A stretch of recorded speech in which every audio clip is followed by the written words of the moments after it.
Hello everyone. Welcome to Learning. I, Hina Nagwani, your business studies teacher, is here with a very new and interesting chapter, types of or the forms of business organization. Before starting this chapter, children, let me let you know that the small steps that you take today leads to the big success of tomorrow. छोटे छोटे steps लेते रहो, छोटे छोटे chapters पढ़ते रहो और ultimately the success the result will be wonderful. इन छोटी छोटी क्लासेस को पढ़ के you will be able to cover the topics in small bits and bytes and result will be the good exam. So children, here we are with forms of business organization. We'll study this through a story later on. First of all, starting with the categories of the sector of business. Starting with private sector, public sector and joint sector. Children, what is private sector? Private sector is a sector of business which is run and governed by private individuals like you, like me, like our parents. Example of this, Tata. The business that is started by private individual. Government का इसमें कोई relation नहीं है, कोई interference नहीं. Interference means documents में तो होगा, टैक्स कलेक्शन में तो होगा, बट ओनरशिप में नहीं है. So it is totally run and manage by the private individuals. Coming on to public sector. Children, public sector is a sector or the enterprises which are run by government. अब इन्हें चलाता कौन है? Government. So run and manage wholly and solely by government. या तो ये government चला रही है या इसमें 51% of share है government का. तो this is a government company. Coming to the next of joint sector. Joint sector वो sector होता है children जिसमें private और public का पार्टनरशिप होता है, जिसमें सरकार भी है और जिसमें इंडिविजुअल्स भी है. They come together and form a business is joint sector. और नॉट नेसेसरी कि प्राइवेट पब्लिक हो, दो प्राइवेट मिलकर भी बन सकती हैं एक जॉइंट सेक्टर, दो पब्लिक कंपनियां मिलकर भी बन सकती हैं एक जॉइंट सेक्टर, और एक पब्लिक और एक प्राइवेट कंपनी मिलकर भी बन सकती है joint sector. Right? So this is all about the categories of business organizations. Coming to the next is chapter में जो हम पढ़ने वाले हैं वो है types of private sector. Children, this is chapter number 2 which talks about the types of private sector. In chapter number 3 we'll study types of public sector. Right? Coming on to the types of private sector is number 1, sole proprietorship. Number 2, joint Hindu family business. Number 3, partnership. Number 4, cooperative society and then joint stock company. Let's study it through an example. आज मैंने सोचा कि मुझे ये job नहीं करनी, मुझे अपना खुद का बिजनेस करना है. What I'll do is I start my own grocery shop. मैंने क्या किया? मैंने अपनी खुद की ग्रोसरी शॉप स्टार्ट कर दी, उस दुकान को खोला और मैं बैठ गई काम पे. आई डोंट नीड पीपल जो मुझे सुपरवाइज करें, but I need people at lower level. मैं उन्हें ओनरशिप नहीं दूंगी, मैं खुद चलाऊंगी. They would be my employees. Joint stock का sole proprietorship, single owner. Sole stand single, proprietor is the owner. Next is joint Hindu family business. Children, this type of business is usually seen in country like India जहाँ बड़ी families हुआ करती थी. अब तो इसका trend भी थोड़ा कम हो गया. So joint Hindu family businesses are business run by the eldest member of the family. उसके 4 बेटे हुए, चारों बेटों ने उसे ज्वाइन किया. Managed by all 4 of them. आगे फर्दर और बच्चे हुए, उन्होंने सेम बिजनेस कंटिन्यू किया. So they basically work on a generation business or develop a generational wealth. Next is children partnership. जैसे मैंने आपको बताया, आज मेरा मन किया बिजनेस स्टार्ट करने का. एज ए मैंने शॉप खोला, लेटर ऑन आई रियलाइज मुझे एक और पार्टनर चाहिए यार जो मेरी हेल्प करे. So I called my friend and said कि क्या तुम मेरे साथ बिजनेस करोगे? पार्टनर ने बोला बिल्कुल करूंगा. तो we come together and form a business partnership. Cooperative societies are the type of societies, business type societies which basically work for the welfare of people. ये साथ मिलकर कई सारे लोग काम करते हैं और एक पर्टिकुलर प्रोडक्ट या सर्विस प्रोड्यूस करते हैं. Example, Amul is a cooperative society formed by various farmers coming together and they made a society. तो गुड्स तो दे ही रहे हैं, साथ साथ public welfare of the producers, welfare of the consumer is also a motive. Last is the joint stock company, very popular form of business, which is a registered form of business, enjoy various rights. अभी पढ़ेंगे हम. in the next video. Coming on to the first type of business, sole proprietorship, its features, merits and demerits. So children, sole proprietorship है क्या? Sole proprietorship वो form of business है जिसमें एक single owner है.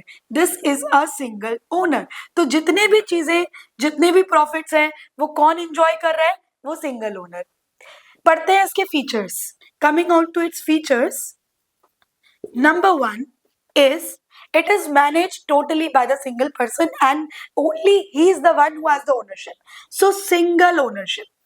What is single ownership? मैं ही owner हूं. So no other people are the owner of this business. He is the only single owner, controlled by one person. Unlimited liability. What do you mean by unlimited liability, children?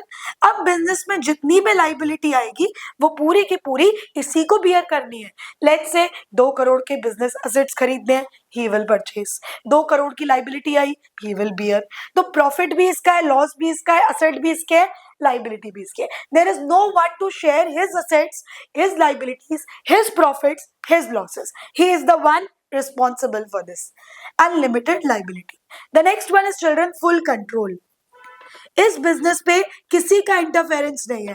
कोई इस business को control नहीं करता except this single owner. He is the only one who deals with this business. ये business इसका है, पूरा control इसका है. Next is general profit entitlement. तो ये पूरा का पूरा प्रॉफिट कौन लेके जाएगा? ये खुद. He is not going to share his profit with anyone. He is only responsible to take this profit. Simple setup. Simple setup, और in some books it is written easy to set up. बहुत ज्यादा formalities नहीं है children, बहुत ज्यादा registrations नहीं है, बहुत ज्यादा डॉक्यूमेंट्स नहीं है. यस, अगर वो एक मेडिसिनल शॉप है तो लाइसेंस चाहिए, केमिकल शॉप है तो लाइसेंस चाहिए, बट नॉर्मल शॉप के लिए बहुत सारी formalities they don't need to work upon. तो simple setup, easy to startup. The last one is limited life. Yes, limited life तो है. क्यों लिमिटेड लाइफ है? क्योंकि बोला सिंगल ओनर. अब सिंगल ओनर अमर तो नहीं है, पूरी जिंदगी मतलब एटर्निटी तक तो जिंदा नहीं रहेगा ना. He will die someday. तो जिस दिन सिंगल ओनर की डेथ हुई, ये बिजनेस खत्म. जिस दिन सिंगल ओनर का मन नहीं किया काम करने का, बिजनेस खत्म. जिस दिन सिंगल ओनर ने let's say due to any reason इस बिजनेस को बंद करना चाहा, बंद हो जाएगा.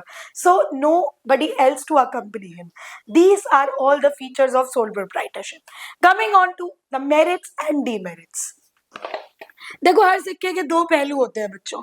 एक होता है मेरिट और एक होता है डीमेरिट. इन दिस केस तो सोल प्रोप्राइटरशिप के मेरिट्स के बारे में पढ़ते हैं.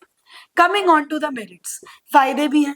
पहला फायदा क्या है? किसी के साथ प्रॉफिट शेयर नहीं करना. आपका खुद का प्रॉफिट है. Enjoy all profit.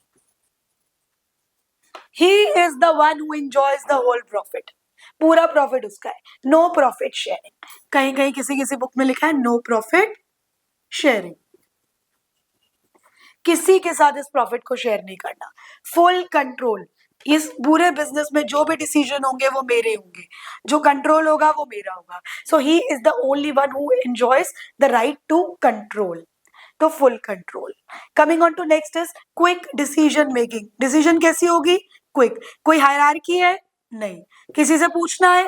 नहीं. कोई top level, lower level, middle level है? नहीं. मैं ही मैं हूं. So I only have to take decision and that is to be very quick.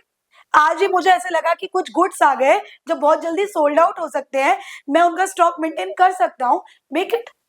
Let's say मैं मेडिसिन शॉप चलाती हूँ और मुझे लगा कोविड आने वाला है. कोविड के आते ही मास्क बिकने लगे, मुझे 2 करोड़ के मास्क मंगा के रख दिए. अगर हम 2 पार्टनर्स होते या कंपनी होती, मुझे उनसे पूछना पड़ता, उनके अपने थॉट्स होते. बट यहाँ डिसीजन बिलोंग्स टू मी. मैंने एक दिन में उन 2 करोड़ के मास्क को बनाया, 2 करोड़ 50 लाख में बेचा, 50 lakh rupees profit earned by me because my decision was quick. और यही डिसीजन डिले हो जाता तो शायद मैं ये प्रॉफिट मार्जिन मेंटेन नहीं कर पाती. मेंटेन प्राइवेसी और सीक्रेसी. ये सीक्रेट मेरी बिजनेस स्ट्रैटेजी मेरे किसी और कॉम्पिटिटर को पता ही नहीं चलेगी। क्यों नहीं चलेगी? Because it only knows by me. मैं नहीं शेयर करूंगा तो पता भी नहीं चलेगी। सो प्रिवेसी है, सीक्रेसी ऑफ इंफॉर्मेशन है, डेटा लीकेज की प्रॉब्लम नहीं है और किसी को पता नहीं चलेगा। इजी टू सेटअप, अभी अभी हमने पढ़ा था, इसको स्टार्ट करना इजी है। लोग इकट्ठे नहीं करने, कैपिटल कंट्रीब्यूशन कम है, मेरा ही पैसा लगना है या मुझे ही अरेंज करना है। So ultimately it is easy to set up. So because too many cooks spoil the food, ये सुना है ना? तो यहाँ बहुत सारे लोग नहीं है, यहाँ सिर्फ मैं ही हूँ और मुझे ही डिसीजन लेके इसे स्टार्ट करना है। These are all the merits of sole proprietorship. Coming on to the demerits, coming on to the demerits of sole proprietorship. Children, हर सिक्के के दो पहलू, एज आई टोल्ड यू। अब अच्छी बातें हैं तो कुछ बुरी बातें भी होंगी। नंबर वन, अगर आप भी अकेले ओनर हो तो क्या सारी चीजों को मैनेज करने में प्रॉब्लम नहीं आएगी? मुझे ही सेल्स भी देखनी है, मुझे ही मार्केटिंग भी देखनी है, मुझे ही प्रॉफिट सेलिंग डिस्ट्रीब्यूशन देखना है, मुझे ही आगे एक्सपैंड करना है, ये सोचना है। तो कहीं ना कहीं लैक ऑफ मैनेजेरियल स्किल्स आ जाता है। तो कुछ चीजें मैं नहीं कर पाऊंगी और जब मैं नहीं कर पाऊंगी तो वो चीजें फेल हो जाएगी। लैक ऑफ मैनेजेरियल स्किल्स, हर चीज नहीं आ सकती आपको। लिमिटेड फंड्स, पैसा तो लिमिटेड है ना, अंबानी के बच्चे तो हम है नहीं कि पैसा आता जाएगा आता जाएगा आता जाएगा। और इतना पैसा एक साथ अरेंज करना for me it is very difficult, for a single owner it is very difficult. फिर उसको देखो, सोर्सेज अरेंज करने के डिफरेंट वेज होते हैं। अगर आप कंपनी फॉर्म में रजिस्टर्ड नहीं हो, आधे वेज कट जाते हैं। लोन्स की भी एक लिमिटेशन है, पार्टनर आप ले नहीं रहे हो तो अल्टीमेटली फंड्स लिमिटेड हो सकते हैं। नो कंटिन्यूटी या लैक ऑफ कॉन्टिन्यूटी, आपके मरते ही बिजनेस खत्म, आपके बीमार होते ही बिजनेस खत्म, आपके बिजनेस से हटते ही बिजनेस खत्म। अनलिमिटेड लाइबिलिटी, चिल्ड्रन ये इसका बहुत बड़ा डीमेरिट है कि सारी लाइबिलिटी एक ही बंदे के ऊपर है, वही उसे बियर कर रहा है उस लाइबिलिटी को, और अल्टीमेटली अगर वो नहीं बियर कर पाता तो उसके personal assets are also sold out, उसके पर्सनल एसेट्स भी बिक जाते हैं। कंपनी फॉर्म ऑफ बिजनेस में इतना नहीं है। तो अल्टीमेटली ये सारे डीमेरिट्स हैं। कुछ एग्जांपल्स हैं, नेबरहुड में आपकी ग्रोसरी शॉप, कोई बेकरी शॉप और कोई भी फ्रीलांसर, डिजाइनर, इंटीरियर डेकोरेटर जो इंडिविजुअल कर रहे हैं।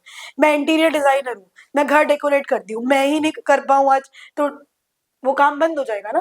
तो this is way these are the demerits, merits or features of sole proprietorship. In the next video we'll study about the joint into family business and partnership. Thank you children, bye bye.